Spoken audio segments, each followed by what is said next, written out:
good morning and welcome back to the Done Deal Show. Lots happening, lots to delve into today. Hope you're having a wonderful start. Just want to say, again, just before we get any further, Jadon Sancho is red. He is a Man United player now, and I can tell you this now from my heart. I'm so glad to not have to write the words Jadon Sancho close, Jadon Sancho done deal, Jadon Sancho imminent, Jadon Sancho personal terms agreed. I'm very happy that it's finally done. It's finally in the bag. Well done to Manchester United. We've got a lot of great stories to delve into today with you. Big breaking news in the past. This morning, there's even more new, fresh news. But Raphael Varane to Manchester United appears to be closing in. We'll be delving into that deal in greater detail. Paul Pogba and his proposed move to PSG. We're going to look at Arsenal's current transfer situation as well. Of course, Haaland agreeing his personal terms with Chelsea and expecting a move to Stamford Bridge this summer. We've got all that and much, much more. We will be taking your questions as well. And of course, joined, it's Thursday mornings. It's none other than Pete O'Rourke here with me. Morning, sir. How are you? Morning, Terry. Very good. And you? I cannot complain today. Very, very good mood. England are in a quarterfinals. Sancho is red, and the transfer news continues to pile in. How about yourself? Yeah, all good, mate. Looking forward to these Euro quarterfinals, and as you said, the transfer window seems to be hotting up now. And a bit like you, glad that this Jadon Sancho transfer saga is finally over. We've been talking about it for the last 12 months, it seems, and United have finally got the deal done, and it looks a good deal for all parties. They got him for a lot reduced fee than they would have got him last year at Dortmund.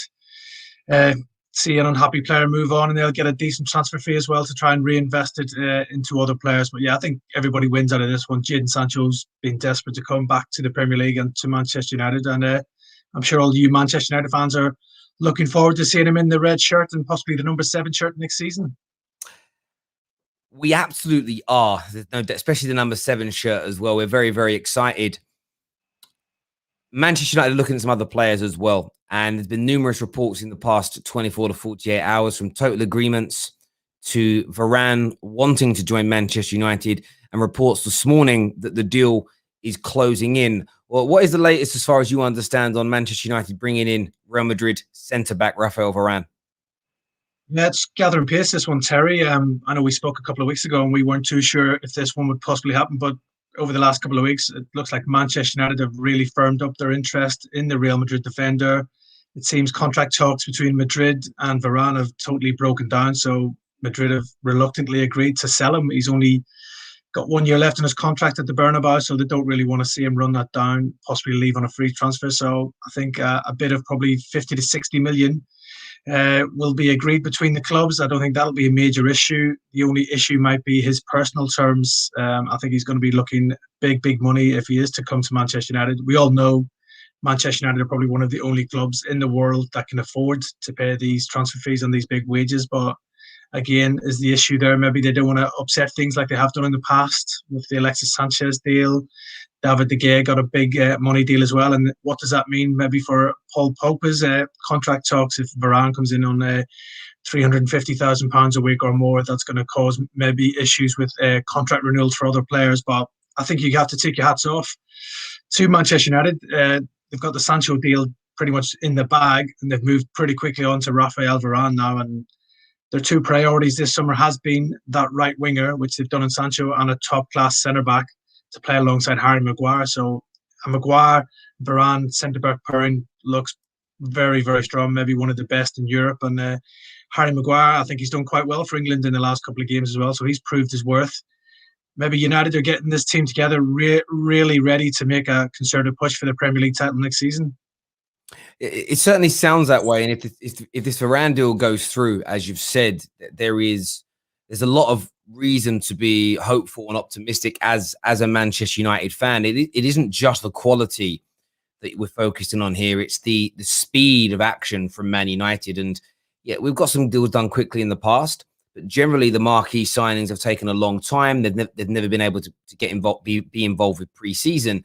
And this looks very, very different. So they're, of course, encouraging signs. As you mentioned, that the wages are really interesting, because I've read anything from £300,000 to £400,000 a week for Varane. And I get the concept of not upsetting the apple cart. That's one thing. But Raphael Varane might actually be about 20 to 30 million pounds cheaper as a signing than, say, Jules Koundé that we were heavily linked with.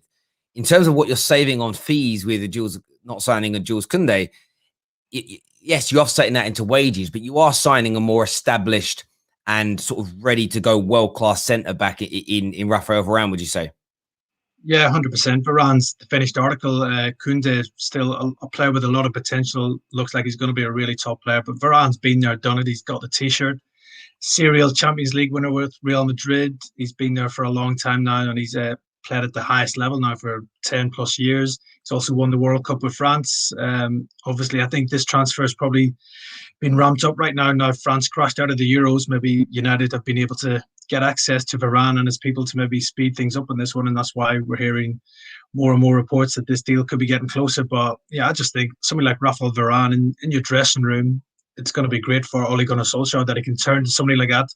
As we all know, there's been issues over the likes of Victor Lindelof. A lot of fans aren't sure if he's the answer in central defence. Also, Eric Bailly, who on his day looks a top-class player, but just seems to have too many injury problems. So if you get Varane in a sign alongside Harry Maguire, it solves a lot of problems for Manchester United. I think these transfer deals that United are doing seemingly quickly with Sancho and possibly Varane is a real warning to the rest of the Premier League that United mean business this summer, and they're backing it up now in the transfer market, and they get two world-class performers in Sancho and Varane in the building. It's just going to make Man United a lot stronger, and I think for the other players in that dressing room, they haven't got over the line to win trophies. Varane's going to help that. He's been there, done it, and a real leader, I think, in that Real Madrid and France squad. So to get him in, the younger players can look up to him and learn a lot from him. So I think it could be a really astute piece of business by Ole Gunnar Solskjaer to get this deal done. Totally agree. I think it could be. We want it done. Just hope that we've done the due diligence on this, and we end up. My only concern, because it's happened before, is that we end up with egg on our face, and actually this has been a big ploy to get a bigger deal from PSG or a bigger deal from Real Madrid, and we're left sort of with a bit of egg on our face, as I say. But fingers crossed that doesn't happen. It looks very promising right now. Another player, another French star, of course, currently at Man United, Paul Pogba. Lots of wild stories about problems within the French camp have recently come out. But a big story yesterday that emerged is that PSG are in discussions with Paul Pogba, with first contacts between the sporting director and Mino Raiola. Pogba seemingly open for a move, but there are contrary reports to say that he would also be happy to stay at Man United. What is the latest with Paul Pogba and his potential exit from Old Trafford? Yeah, well, it wouldn't be a transfer window without some speculation around Paul Pogba. What a Terry. We have this every summer, I think, with Pogba. It's a bit different this year because he's entering the final year of his contract at Old Trafford and still seemingly no breakthrough in those contract talks. What I think encouragingly for Manchester United would be if they can get the Sancho deal done and Varane to follow as well. Surely that's going to give Paul Pogba major thoughts of saying, I don't want to leave this club. This club is now ready to challenge for major silverware. So I think United are showing their ambition with their moves in the transfer market, and that was one of the main reasons Paul Pogba was unsettled. He wasn't sure what direction Manchester United were going in. He wanted to be challenging for the Champions League, for the titles, whether that was at Man United or somewhere else. That's what his agent Mino Raiola was always suggesting, that Paul Pogba wants to be playing in a successful team. Well, Manchester United, although they didn't win anything last season, I think they've shown progress under Ole Gunnar Solskjaer, finishing second in the league, runners up in the Europa League final as well. Now they're looking to make that next step, and they're seemingly trying to make that step by improving the squad in the transfer market. And if they can get Paul Pogba tied down to a new contract, what a boost that would be for everyone at the club, I think, right now. So I think if they can get these transfer deals done, all focus will switch on to Pogba's contract situation.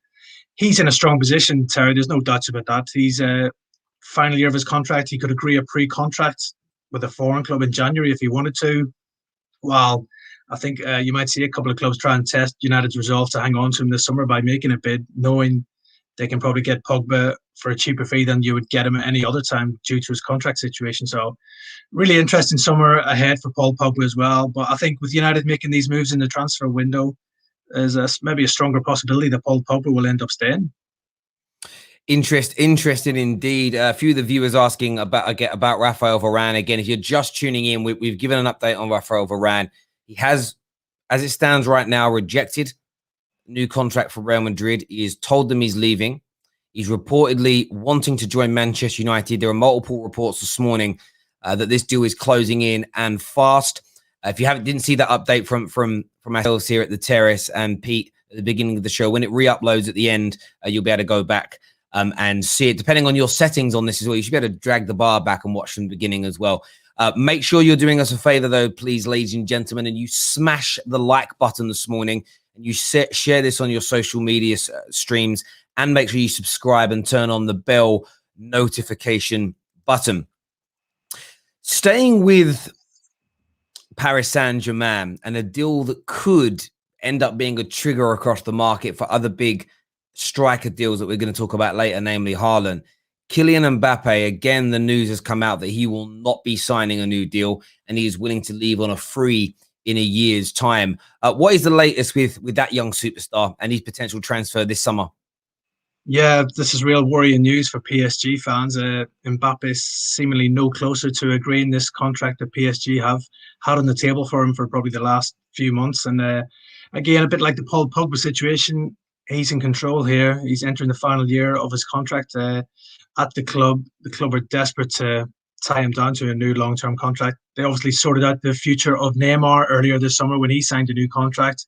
They were hoping that might convince Kylian Mbappe to sign this new contract as well. But all's not well in the PSG camp, and I don't think Mbappe is all too happy as well. We all know that Real Madrid, really big admirers of the French international, they would love to sign him.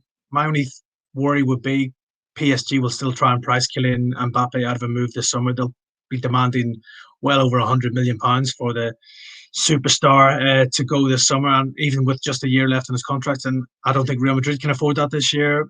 We also hear continuous reports that Liverpool are interested in Mbappe. I think there's a relationship between the player and Jurgen Klopp.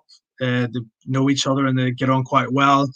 Liverpool would love to have somebody like Kylian Mbappe, but they're not going to go out there and spend over £100 million on him right now.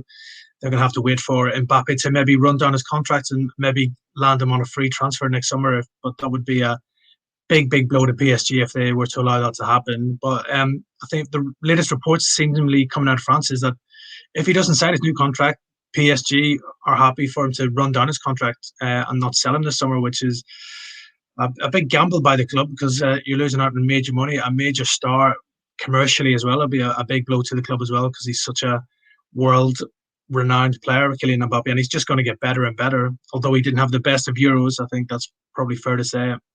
I think you're going to have a hungry Kylian Mbappe ready to maybe prove a point to a few people next summer. So I just think he's a Real Madrid player in the making for me, and I just think he'll end up at Madrid. Maybe not this summer, but next summer I think there'll be some type of deal agreed where he makes the move to the Bernabeu. Yeah, I suppose from a Liverpool perspective, when looking at Mbappe, I feel a bit sorry for Liverpool fans, though, to be fair, Pete, because I remember I did some shows a year or so ago with some financial experts like Kieran Maguire and Dr. Rob, people you're probably very fully aware of. And Liverpool, and I'm not quite sure who was putting this information out from Liverpool, but they were talking about the new Nike deal, this new revenue they were going to generate, the money that was going to be coming in. And the likes of Mbappe were being linked to them because of sponsors and all sorts of connections that sort of all roads led to Mbappe. I suppose the only chance really of them signing him is if they can convince him to join on a free next year. But still, you could imagine in a year's time, Real Madrid will just, any money Real Madrid are willing to give to Kylian Mbappe, spend on Mbappe in terms of a transfer fee, they're going to pump the majority of that into signing on fees and wages, which means, he's going to end up, I don't know, what, 600-700 grand a week he could be on equivalents. He could be getting a 50-60 million pound signing on fee. Can you see Liverpool competing with Real Madrid at any level to be able to sign Mbappe? Financially, no chance they can compete with Real Madrid with those types of figures, Terry. I think Liverpool think maybe the Jurgen Klopp relationship with Mbappe could maybe sway him, but yeah, it would take a massive commercial deal to try and get Mbappe to make the move to Anfield.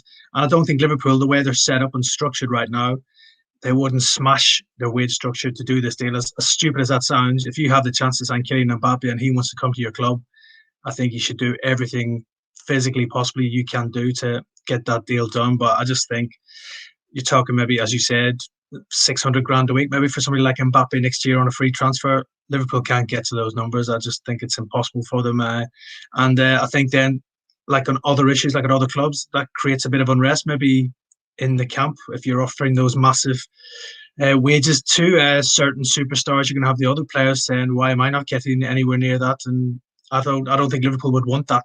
The pretty tight ship that they run right there financially off the pitch. So some of the players, although the wage bill has gone up over the last probably 18 months, they're not amongst the highest payers, the likes of the Man Cities and the Chelseas that do.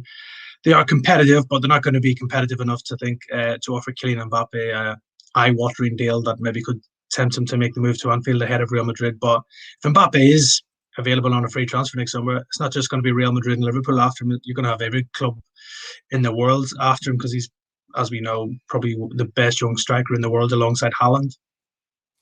Yeah, absolutely. And I think that's the key thing. It's the salary. The salaries increase dramatically if there's barely any transfer fee involved, because at the end of the day, clubs have to buy the transfer card, and when a contract ends, a player and his team own that. So if you want it, you still have to pay. A lot of people, that's why net spend is always such an interesting base concept, because you have a situation where you might sign a player for free, is in there's no transfer fee, so people say it cost you nothing, but actually when you start breaking a lot of these deals down, people end up, I don't know, say the transfer fee would have been 30-40 million, you still end up paying that in terms of signing on fees, agent fees, and then the increasing salary. But yet nobody thinks about it because it's not a transfer fee. So that's why the net spend argument for me, honestly, it's whenever I see it, when I see grown men arguing over net spend, it just reminds me of my 2-year-old and my 4-year-old fighting over crayons. It's sort of like, come on, are you being serious here? Do you not understand how this sort of stuff works? So yeah, it's going to be a difficult one. In relation to big name strikers, potential moves this summer and next year, the Haaland deal isn't going away. There've been 2 major reports in the last 24 hours. Firstly, about Haaland having a total agreement, agreeing to sign for Chelsea Football Club on a personal level. Now it transpires that he expects this move to Chelsea. Chelsea have made him believe that they are going to put in a sizable bid, a sizable offer, and try and get this deal done this summer. There are talks about FFP being relaxed, meaning more personal wealth can be input into clubs, i.e. Roman can put £100 million additional money in, so a bid can be made for Haaland. What is the latest on the Norwegians' potential transfer to Stamford Bridge and away from Borussia Dortmund this summer? This one looks like it could be the transfer story of the summer, Terry. We all know that Chelsea have made Erling Haaland their number 1 priority to come in as a striker this year. Thomas Tuchel wants a new number 9 after Timo Werner struggled in his first season in the Premier League last season. We all know it's going to be a difficult deal to do, but I think the encouraging fact here for Chelsea fans is that Roman Abramovich has personally got involved here to try and get this deal done, to bring Erling Haaland to Stamford Bridge and beat a host of other top European clubs to his signature, because he knows if he maybe doesn't get him this season, there's going to be a real strong chase for him next year with the likes of Barcelona, Real Madrid, Paris Saint-Germain, Manchester United and Manchester City all chasing Haaland as well. And I think Chelsea see this season as maybe the opportunity to go and get this deal done. Normally, Roman Abramovich, if he wants something, he normally gets it. That's the way I would look upon it. He's such a successful businessman, the Russian tycoon. He's got lots of money. And as you said, if FFP is being relaxed, that opens more scope for Chelsea to pump more money into the club and make money available to try and do this deal for Haaland this summer as well. And also, Haaland's open to this move, which is, again, a good sign for Chelsea. He's ready to make the move to Stamford Bridge, despite all the interest from all the other clubs. It seems he does fancy a move to West London this summer as well, and to work alongside Thomas Tuchel. So encouraging signs for this for Chelsea, that maybe this deal could happen. I was sceptical maybe a couple of weeks ago, but now knowing that Abramovich is really getting involved in this deal seems to make me think that Chelsea are serious and they really want to get this deal done. And if Roman Abramovich is looking something, I wouldn't bet against them getting it done. So Chelsea fans, you could be in for one exciting summer transfer window if you can get this deal done, because Haaland, a bit like Mbappe, are probably the most in-demand players in world football right now. And if you can get Haaland, you're onto a good thing, really. Guaranteed goals. Absolutely. I think what stands out to me is, of course, people that don't like Chelsea are going to look for news that contradicts this. So they'll say, "Oh, well, look, he's told Dortmund he wants to stay." Of course, he's going to say that because he might end up staying, and there's a public statement that he wants to stay. We also know he's interested in joining other clubs. His father and his agent did a European tour, and they spoke to pretty much every club that could afford him in Europe to see what would be on the table. Yes, he's willing to join Real Madrid. Yes, he's probably willing to join Man City if they come in, but he's also willing to join Chelsea. And I think the one thing that would make me encouraged right now as a Chelsea fan, I wouldn't put all my eggs into one basket and I wouldn't sit there and say, right, that's it 100%. But it's Chelsea seem to be the only club that are willing to make a move right now. And even for players, a bird in the hand is worth two in the bush. Who knows what happens this season to Haaland? He might get a bad injury, which means he doesn't move next summer. If there's a deal that's put on the table that meets his personal demands, salary demands, income demands, and of course he gets to go to a club that's challenging for titles, European champions, I don't see why it can't happen this summer, as you say. And with Roman, with that bit between his teeth, Roman, if he's allowed to put additional personal wealth in, I see it being something he gets done very, very quickly. Real Madrid also, as you say, looking at the Kylian Mbappe deal, whether it is this summer or next, that's going to be in the back of the mind of Haaland. I think Haaland wants to go to a club and be the main man. And if they get wind that, listen, that's where Real Madrid are focusing their energy, there's no mileage in Haaland waiting until next year for Real Madrid. He may as well move to another club this summer. I suppose one of the sticking points we did read about yesterday, I think it was Duncan Castles that put this news out there, that the Haaland camp are trying to get a sort of release clause or a buyout clause put into the contract. How likely do you think Roman Abramovich and the Chelsea board will agree to a buyout clause in a contract for their star? And what will be their record signing? Yeah, I can't imagine Roman Abramovich will be too keen to insert a buyout clause in any deal for Erling Haaland. This is quite common practice abroad. We see it in Spain and Italy that all the big clubs, when they do contracts with players, insert mega buyout clauses. We've seen it with the likes of Barcelona and Real Madrid in the past. So it's not uncommon. Just we don't see it too often probably in the Premier League that there's buyout clauses inserted into deals when players do join clubs as well. I just think it's the agent maybe trying to get something in here in case the move does happen to Chelsea and Chelsea don't do as well as people expect. Mino Raiola will be hoping then there's a option there maybe to get Erling Haaland out to another interested club, the likes of a Real Madrid or a Barcelona. But I think if you're going to insert a buyout clause to Erling Haaland's contract right now, he's going to cost you close to 200 million probably. If you did sign him this summer, Chelsea, you're probably looking the buyout clause to maybe be double that. So nobody's going to be able to pay that. So I think if that was the sticking point to try and get this deal done, maybe Chelsea might consider it, but it would be a very hefty buyout clause. But then at the minute, he has a buyout clause in his contract at Dortmund, which becomes active next summer.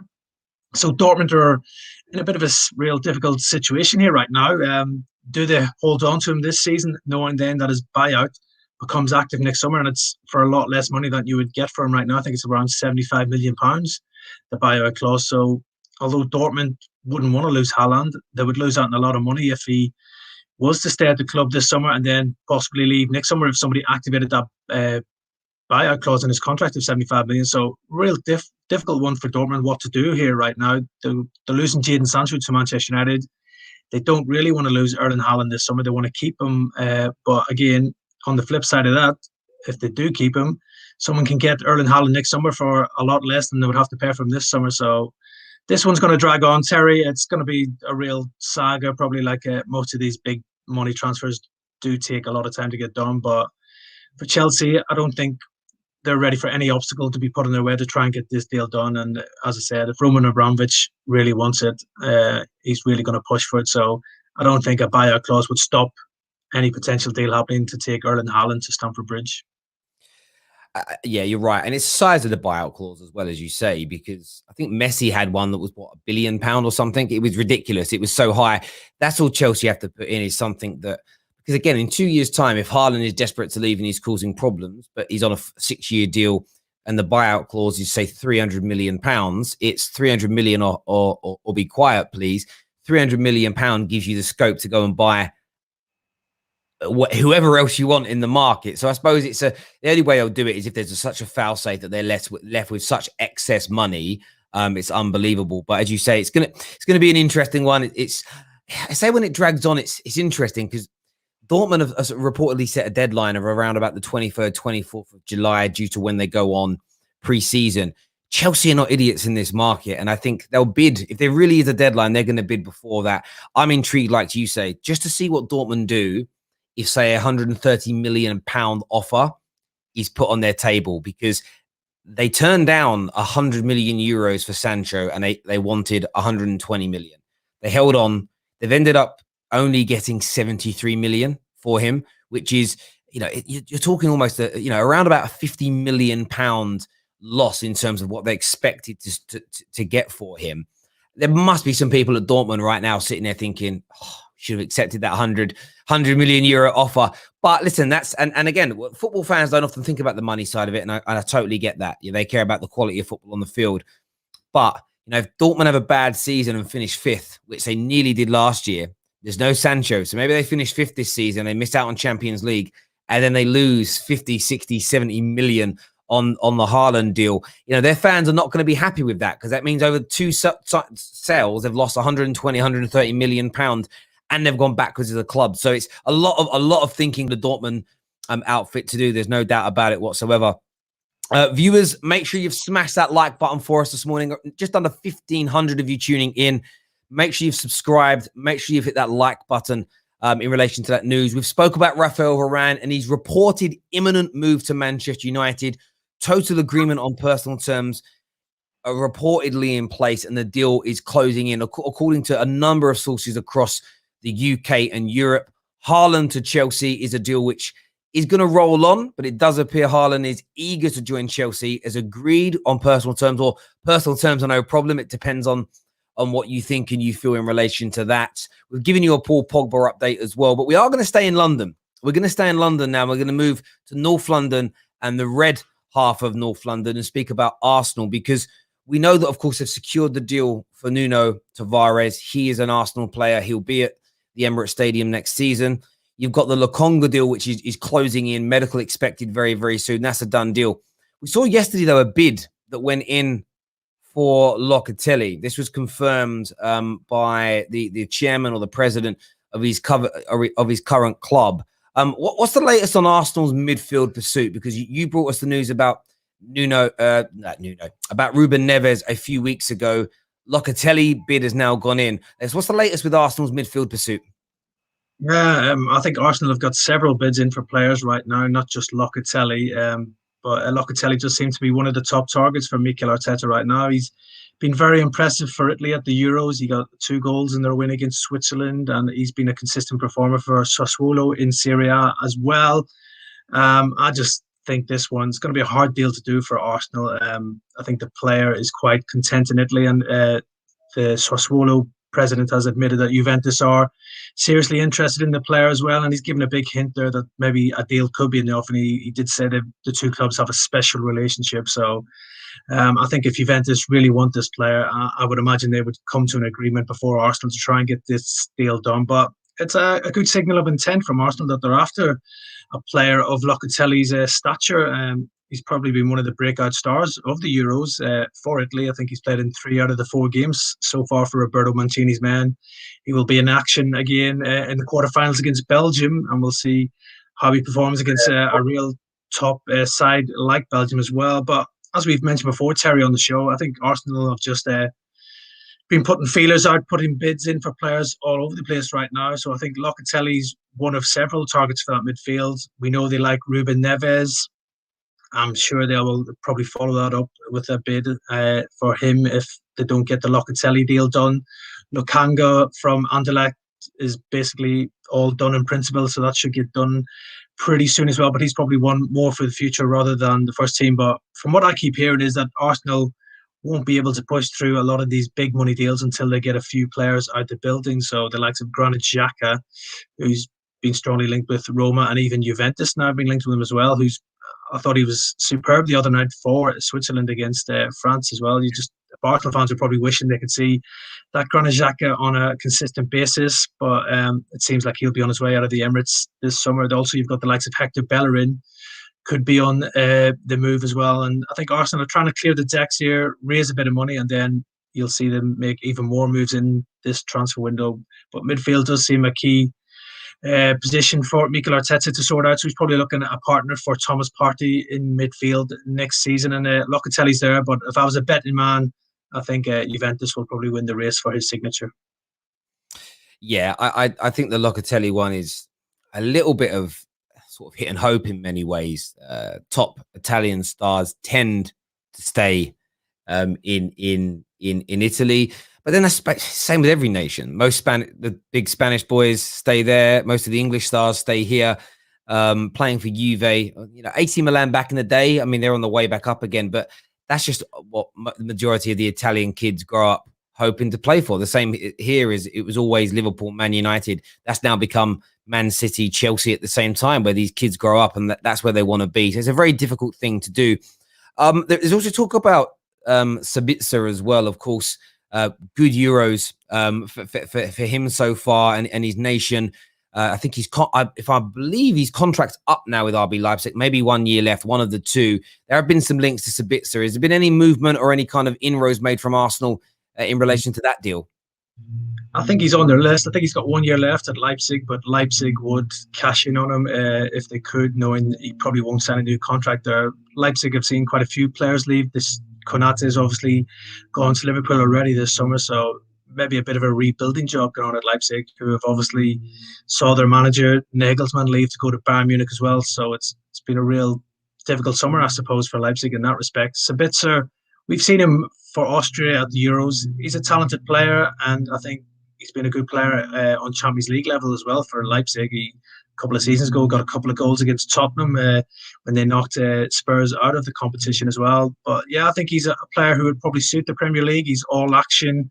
He likes to have a shot. He does get among the goals as well. And I think for somebody like an Arsenal, he could be something that they're missing in their team, somebody who can make those runs from midfield into the final third and maybe get away shots and score some goals as well. But it was mainly Tottenham who were the ones, Terry, who were really keen on Sabitzer. That was during the time of Jose Mourinho. So whether their targets have now changed, now Mourinho's departed, they've now got Nuno in as manager. So I imagine he will be looking a bit of money to spend in this transfer window to try and improve that Tottenham squad after a disappointing season last season. So it'll be interesting to see if maybe Nuno follows up on that interest in Sabitzer, or will he try and go back to Wolves for some of his old players, the likes of Ruben Neves? That's a new added dimension to this one. Would he try and get Neves to Tottenham, knowing that Wolves are open to selling the Portuguese international this summer, just to try and raise some money as well? So maybe we could have a straight North London battle for a Ruben Neves. I think that's one. There's a lot of comments I see in the comment section. But what about Bissouma? What about Neves? This is exactly why Arsenal are looking at multiple players. It's exactly why they're doing it, because at the end of the day, Nuno joining Spurs puts a potential spanner in the works to everybody that's looking at Ruben Neves. And I was very I met Ruben Neves the day that he moved to the UK. And I remember being quiet because he was linked with some big Premier League clubs that summer when he moved to Wolves. And I remember asking him, why Wolves? And I meant that with all due respect, like, why would you pick Wolves? And he just said he was desperate to work for Nuno. And Nuno is very respected amongst the Portuguese population as a manager, and the young players really want to work for him. So again, Arsenal are being very smart here, I think, by looking at multiple players. They all go all in for Ruben Neves, and then he picks Spurs or picks Manchester United. They're left with massive egg on their face. So I think Arsenal fans have just got to understand that for once, these wide-ranging transfer rumors appear to be fairly accurate and fairly true in terms of the kind of people they're looking at. Viewers, excuse me, if you have any questions that you want to pose, remember you can send your super chats in or member chats in, and we'll pose those questions to Pete.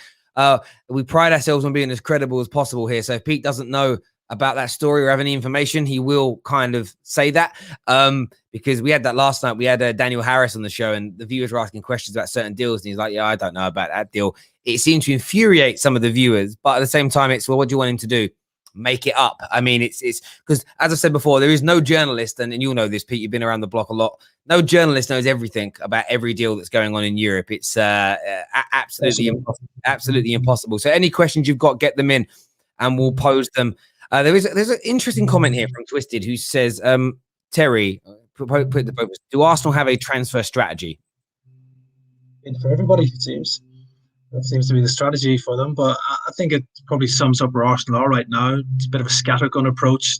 Make offers for players and see where it takes them, putting their eggs in several baskets, and they're hoping that some of them land in the right place for them. As we know, they've bid for Ben White. I think that deal will get done after the Euros. Ben White's been telling his England teammates it's pretty much a done deal. So that's one probably in the bag for Arsenal. Lukango seemingly looks done as well. And then Nuno Tavares, the young Benfica left back, to provide cover for Tierney. So that's three signings probably that Arsenal can expect to get done and completed. But after that, I think there might have to be a change of maybe getting players out before there's any further moves. But yeah, I fully expect Arsenal to be one of the busiest teams in this transfer window.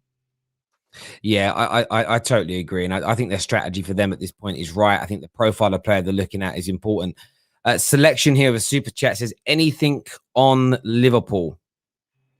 A lot of reports linking Liverpool with the Porto midfielder stroke winger Otavio, the Brazilian. It seems that Jurgen Klopp sees him as a potential addition to his squad next season. I think he's had a good season for Porto as well. He's a creative player, so maybe he can come in and add a bit of attacking intent to maybe Liverpool's midfield, and also the front three. He could provide cover for any of those boys who maybe don't play, the likes of Mane and Firmino, who had disappointing seasons by their own high standards last season. So if they can bring in somebody like Otavio to maybe provide more firepower to the Liverpool's front line, that could be a deal. And he does have a release clause of around 40 million euros, I think, in his contract at Porto. So if maybe Liverpool could activate that, there's potentially a deal there to happen. And also Marco Verratti, the Liverpool midfielder who's been on loan at Porto, could be used as a make-weight in this deal, possibly with Porto keen to make his loan permanent. So maybe Liverpool have looked to see what they can do with Porto in this one. And Otavio is definitely a player that's on Liverpool's list right now. Yeah, absolutely. And of course, a lot of people asking about the Emil Smith-Rowe situation. The Sun are saying now that the deal is verbally agreed for Arsenal to verbally agreed to sign Arsenal contracts after the Aston Villa offers come in. Would you fully expect Smith-Rowe to sign this new deal now with Arsenal, even though there's been two sort of official bids that have come in from Aston Villa? I'd be amazed if Arsenal don't get this deal done, because what kind of signal would that send out if they were to sell one of their best young players, Emil Smith-Rowe? I think the fans would be up in arms if they were to let him lead the club this summer. I think it's worked out probably quite well for Smith-Rowe and his representatives. They can use this interest from Aston Villa to maybe squeeze a bit more money out of Arsenal and bring maybe Smith-Rowe among the top earners at the Emirates, which he probably deserves, because I think last season he was one of their shining lights. But again, you can't knock Aston Villa's ambition right now to try and sign Smith-Rowe. Although a lot of Gunners fans would probably be thinking they're wasting their time trying to get him, they've put serious money down on the table to try and lure the young player away from North London. 25 million, now 30 million the second bid, which has been rejected. So Arsenal, I think, will be determined to get this deal done, and then they can ward off any potential interest from Aston Villa. And if you're an Arsenal fan, you've got to be thinking, let's try and build our team around and Emil Smith-Rowe, Bukayo Saka. They're going to be the future for the club, and I think it's vital that they sort this contract out as soon as possible, and then they can see the best of Emil Smith-Rowe next season. Yeah, there's no doubt about it. It would be as you say, it would be such a bad look, if that was allowed to happen. Although when Terry, if that was to happen, sorry, imagine watching Arsenal TV if that move was to happen. They lost Emil Smith-Rowe, it'd be box office. It would be amazing. It would be legitimately amazing viewing to watch that unfold. There's no doubt about that whatsoever. There truly would be. There's no doubt about it. Viewers, if you've got any transfer questions or anything you want to pose to Pete, get your comments in now. Get your super chats in. Get your member chats in as well, please, ladies and gentlemen. Don't hold it back and then message me afterwards saying what else is going on. A few people asking about Declan Rice. We know there's been £100 million off sort of price set by West Ham. Chelsea and Man United interested. How do you see that deal playing out over the course of the summer? Yeah, it's going to be a real interesting one, this Declan Rice. He's really enhanced his potential, I think, at the Euros for England. He's established himself as a real key man for Gareth Southgate's side. I thought he was outstanding against Germany the other day, especially after he picked up that early booking. He had to tread his lines carefully, but I thought he really took the game to Germany in the second half while performing for England. And we know he's a key cog in that West Ham side right now. And I think Declan Rice, the sky's the limit for him right now. He's probably thinking, I'm at the top of my game, and he should be maybe playing for a bigger club, the likes of a Chelsea or a Man United or even a Manchester City. I'm sure they would all take him in a heartbeat, but I think West Ham will be demanding top dollar for Declan Rice if he was to leave. And Declan Rice, even himself, his personal demands, he's probably looking at £150,000 a week right now. I don't think he could get that at West Ham. I don't think they'll be offering him that type of money. But I just think West Ham will probably price him out of a move this summer unless a ridiculous bid does come in for Declan Rice this summer. And I wouldn't rule it out because I think he's been excellent at the Euros. He had an excellent season for West Ham as well. He's just getting better and better. And a top-class defensive midfielder are really sought after at some of these big clubs. Manchester United would love Declan Rice. We know Chelsea have held a long-term interest in him as well. So don't rule out one of these clubs making a bid to test West Ham's result. But I think this transfer window probably comes a bit too soon for Declan Rice. I think probably next summer we might see more movement on him out of West Ham, because West Ham desperate to keep him and they don't want to give out the wrong signals by maybe selling their best player this summer as well, especially when they've got European football to look forward to next season at the London Stadium. Absolutely. Jake here says Haaland news coming from Duncan Castles. Is he reliable? Listen, it's a difficult question. I don't know if you know Duncan. I know you've been around with Sky and ESPN a lot yourselves. I think the news is pretty consistent with what Duncan Castles is saying. Yeah, I don't know him personally, but I think he is connected. He does have a lot of top sources for his information. So if he's getting this news on Haaland, I would say he's not a million miles away. So I think he's broke some big stories in the past as well. So we'll have to wait and see on that one. But yeah, I think he is a decent transfer news gatherer. So yeah, we'll have to wait and see if he's right on the money here with the Haaland Chelsea news. There we go. Listen, ladies and gentlemen, I really appreciate all of you tuning into the Terrace this morning. Some big updates for you on Haaland, some big updates on Raphael Varane, the Pogba situation, Arsenal's movements, as well as talking about the Kylian Mbappe deal as well. Make sure you do me a big favor and smash that like button and that share button. We'll be back later on today with more content for you. But until next time, take care of yourselves. Goodbye. God bless. And we'll see you all again